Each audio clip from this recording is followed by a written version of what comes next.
നമ്മുടെ തിരുവനന്തപുരംകാരുടെ സ്വന്തം പുളിഞ്ചിക്ക. ഇത് ഉണക്കിയൊന്ന് അച്ചാറിട്ട് നോക്കണം.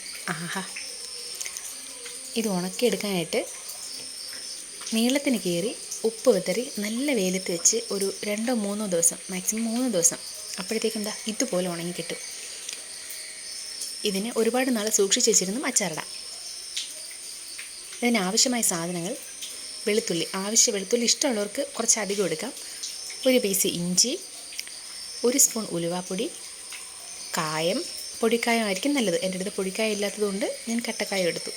ഇത് ഒരു വലിയ സ്പൂൺ മുളക് പൊടിയാണ്. ഒരുപാട് എരിവുള്ള മുളക് പൊടി വേണ്ട.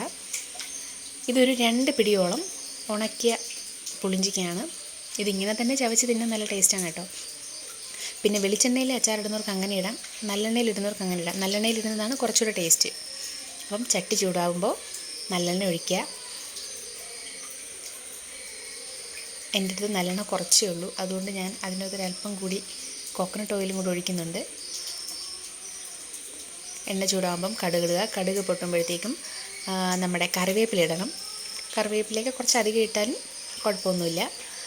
പിന്നെ നമ്മൾ നെടുകെ കീറി വെച്ചേക്കുന്ന നമ്മുടെ വെളുത്തുള്ളി, പിന്നെ ഇഞ്ചി, ഇതൊക്കെ ഇട്ട് നന്നായിട്ടൊന്ന് ചൂടാക്കിയെടുക്കണം. നല്ലൊരു ചുമന്ന പരുവാകുമ്പോഴത്തേക്കും നമുക്ക് നമ്മുടെ പൊടികൾ ആഡ് ചെയ്യാം. ഈ പരുവം മതി. ഇനി ഇതിനകത്തേക്ക് നമ്മൾ എടുത്തു വെച്ചേക്കുന്ന നമ്മുടെ മുളക് പൊടി, ഉലുവാപ്പൊടി, കായം, അതെല്ലാം ഇടാം. തീ എപ്പോഴും സിമ്മിൽ തന്നെ വെക്കാൻ ശ്രദ്ധിക്കണം കേട്ടോ, അല്ലെങ്കിൽ പൊടി ഭയങ്കരമായിട്ട് മൂത്തു. നമ്മുടെ ഉലുവാപ്പൊടിയും കായപ്പൊടിയും കൂടി ഇട്ടിട്ടുണ്ട്. ഓക്കേ, ഈ പരുവം തന്നെ മതിയാവും. ഇതേ സമയം തന്നെ ഞാൻ തൊട്ടപ്പുറത്തെ അടുപ്പിൽ കുറച്ച് വെള്ളം ചൂടാക്കാൻ വെച്ചിട്ടുണ്ടായിരുന്നു. ഇതിനകത്തേക്ക് നമ്മൾ ഉണക്കിയ പുളിഞ്ചിക്കയില്ലേ, അപ്പോൾ അതൊന്ന് സോഫ്റ്റ് ആകാൻ വേണ്ടിയിട്ട് കുറച്ച് വെള്ളം ഒഴിക്കണം. അത് ചൂടുവെള്ളം തന്നെ ഒഴിക്കണം, പച്ചവെള്ളം ഒഴിക്കരുത്. ആവശ്യത്തിന് ചൂടുവെള്ളം, അതായത് നമ്മുടെ പുളിഞ്ചിക്ക കൂടി ഇട്ട് ഇളക്കി എടുക്കുമ്പോഴത്തേക്കും എല്ലാ ഭാഗത്തും ഈ അരപ്പ് പിടിക്കണം. അതിന് വേണ്ടിയിട്ട് കുറച്ച് വെള്ളം ഒഴിക്കണം.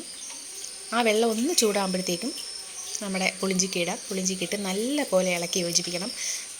അതിൻ്റെ എല്ലാ ഭാഗത്തും ഈ അരപ്പ് പറ്റുന്ന വിധത്തിൽ ഇളക്കി യോജിപ്പിക്കണം. എനിക്കൊരല്പം വെള്ളത്തിൻ്റെ കുറവുണ്ട്, ഞാനൊരല്പം വെള്ളം കൂടി ഒഴിക്കുകയാണ്. ചൂടുവെള്ളം തന്നെ ഒഴിക്കാനായിട്ട് ശ്രദ്ധിക്കണം.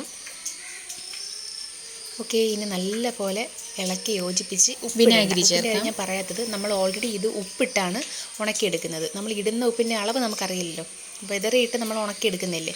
അപ്പോൾ ഞാനിത് മുൻപ് ഉണ്ടാക്കിയിട്ടുള്ളത് കൊണ്ട് തന്നെ ഞാൻ ഈ ഉണക്കിയെടുത്തേക്കുന്നതിലുള്ള ഉപ്പ് തന്നെ ധാരാളമാണ്. അതുകൊണ്ട് ഞാൻ വേറെ ഉപ്പൊന്നും ഇടുന്നില്ല.